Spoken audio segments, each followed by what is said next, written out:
बहुजन सौरभ, बहुजनांच्या सामाजिक व सांस्कृतिक चळवळीचे मुखपत्र। नमस्ते, जय भीम। मैं एडवोकेट डॉक्टर सिद्धार्थ कामले, दैनिक बहुजन सौरभ का मुख्य संपादक।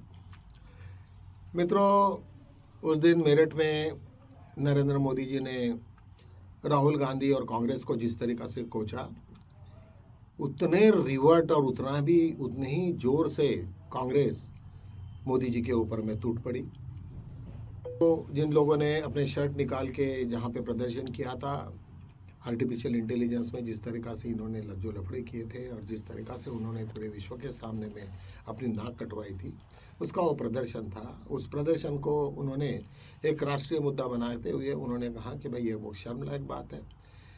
तो लोगों ने बहुत सारे वीडियोज़ आए कि शर्म किसको कहते हैं, आप लोगों ने पूरे देश को बेचने की जब बात कर रहे हो और जिस तरीका से तुम्हारे ये सब इप्स्टीन फाइल हो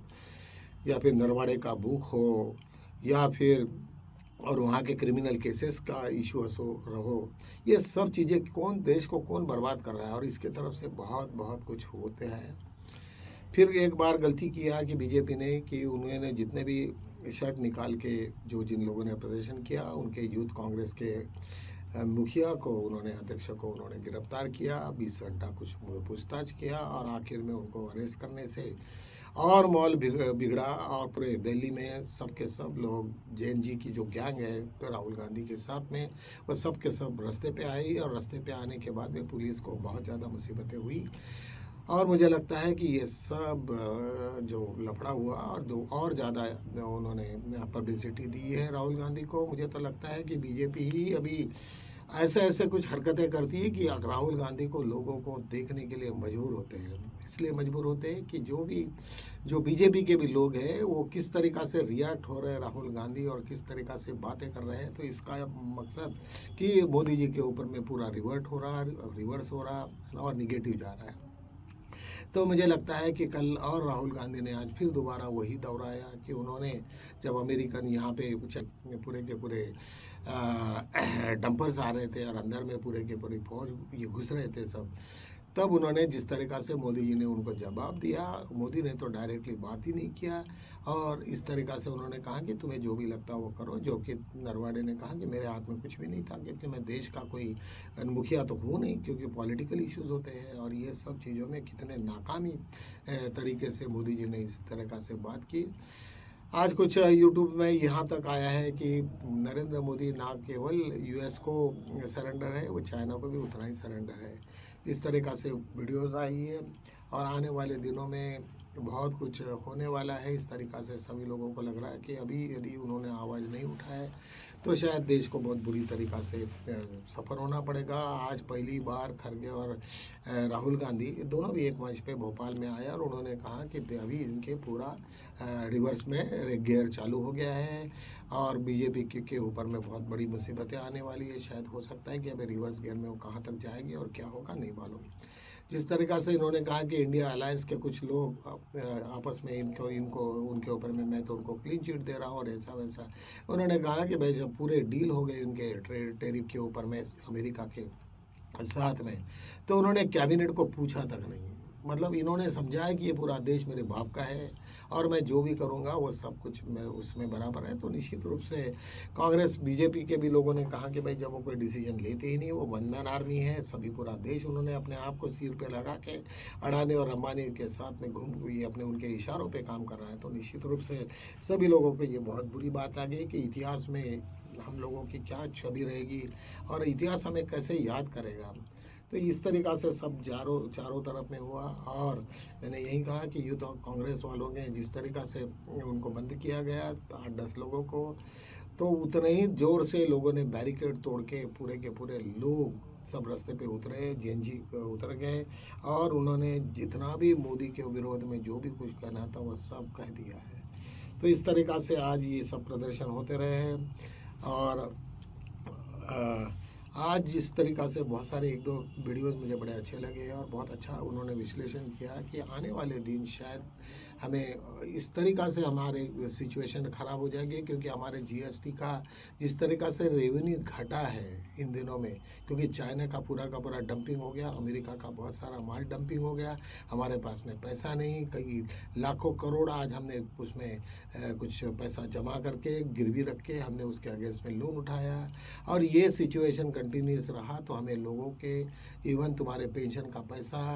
और कैसे देंगे और क्या करेंगे इसके बारे में बताना बड़ा मुश्किल है। शायद हमें आने वाले दिनों में हमारा ही खुद का पैसा जो बैंक में रहेगा वो कितना सेफ रहेगा और कितना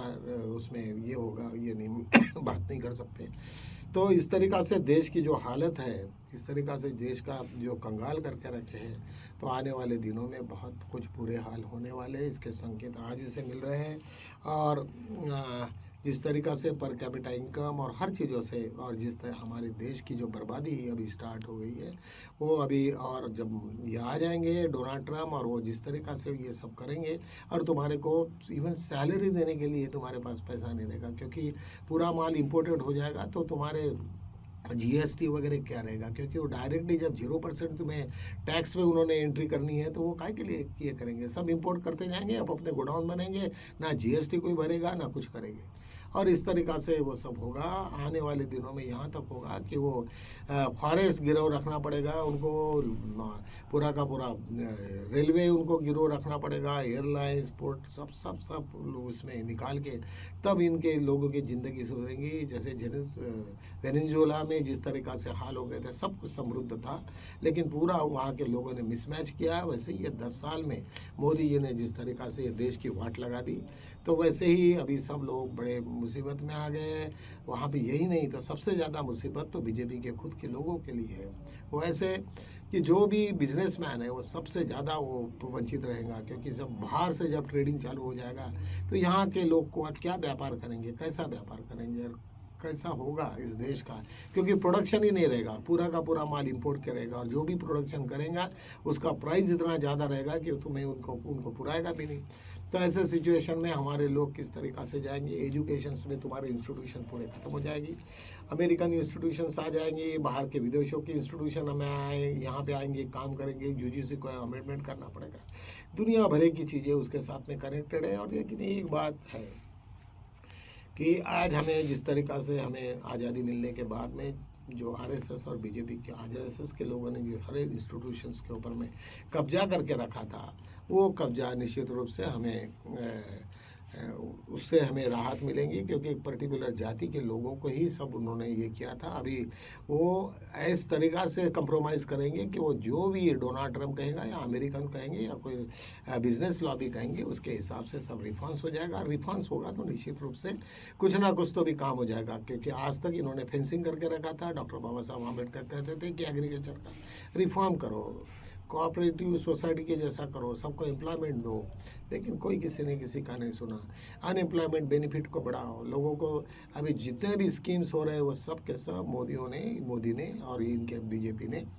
गरीब लोगों के अगेंस्ट में ही किए, जहाँ मनरेगा हो या फिर और भी कहीं हो। अभी एजुकेशन का भी बजट पूरा 50% पे आ गया, हर चीज़ों का बजट उन्होंने 50% पे लाया। क्या करेंगे, पैसा ही नहीं तो क्या करेंगे, और कैसा इनकी सैलरी भी कैसे निकलेगी आने वाले दिनों में। मुझे लगता है कि पेंशन की भी सैलरी कैसे निकलेगी वक्त ही बताएगा। तो मित्रों, इस तरीक़ा से हमारे देश की जिस तरीक़ा से ये हो गई हालत हो गई, ये सब बहुत ही बुरी बात है। एक थोड़ा इंटरनेशनल लेवल पे ईरान से अभी सभी लोग, ईरान के साथ में अभी रशिया और चाइना आने से और जिस तरीक़ा से उनकी शक्ति है, अभी ट्रम्प घबरा गए हैं। उनके जो मेजर जनरल है उन्होंने उनको सलाह दी कि तुम यदि युद्ध में आओगे तो पूरी तरीक़ा से बर्बाद हो जाओगे, तुम्हारे बहुत लोग मारे जाएंगे और पूरे के पूरे अमेरिकन्स तुम्हें माफ़ नहीं करेंगे। तो इस तरीक़ा से उन्होंने कहा कि तुम उसको टर्न डाउन कर लो, उसको अभी बाहर आ जाओ, तुम उसको ये करो, ख़त्म करो। लेकिन वो डोनाल्ड ट्रम्प भी अभी ऐसे इसमें फंस गए कि इतना सारा उन्होंने बकवास किया, और यदि वो पीछे हट जाते तो उनकी बहुत ही मुश्किल हो जाएगी। लेकिन करेंगे क्या, समुद्र के अंदर में इतने सारे सैनिक फंसे हुए हैं और मिडल ईस्ट के लोग उनको कोऑपरेट नहीं कर रहे हैं। उन्होंने कहा कि भाई हम लोग अपने ज़मीन पे क्यों लड़ें, आपको लड़ना है तो लड़ो, तो वो तो कोऑपरेट नहीं करनी है। और जब उन्होंने कोऑपरेट नहीं करेंगे, और सेकेंडली अभी जो रशिया और यूक्रेन का जो लड़ाई में तो निश्चित ही जब इनके पास के जो सैटेलाइट्स और ये सब जितने जो आर्म्स थे तो ये सब ख़त्म हो जाएंगे तो वो रहेगा ख़त्म मतलब कम कम हो जाएंगे। और ईरान के पास में बहुत कुछ अभी है और चाइना के पास में है और रशिया के भी पास में बहुत है।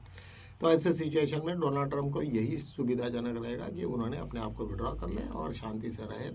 पूरे इसमें हार्मोनी करें, जितना भी ट्रेडिंग में करना है जो भी उठ पटांग करें तो कोई फ़र्क नहीं पड़ता है। तो मुझे लगता है कि आने वाले दिनों में शायद कुछ होगा। यदि यूरोप और ये सब लोग अमेरिका के साथ में यदि जरा इंडिया में आ जाता तो हमें यहाँ बहुत सारे लोगों को अच्छे एम्प्लॉयमेंट जनरेट हो गए और निश्चित रूप से हमारे देश की भी तरक्की होगी। क्योंकि जिस तरीक़ा से आरएसएस ने हमें जब जकड़ के रखा, आज 70 साल हो गए लेकिन फिर भी आज हमारे पास में कुछ भी नहीं, हमारे सब फॉरेस्ट, हमारा अब इतना सारा लैंड और यूजलेस पड़ा हुआ है, कुछ किसी काम का नहीं। तो कम से कम उसका यूज़ होगा। इन्हीं शब्दों के साथ में आज मैं यहीं विराम लेता हूँ और मिलेंगे कल, तब तक के लिए जय भीम।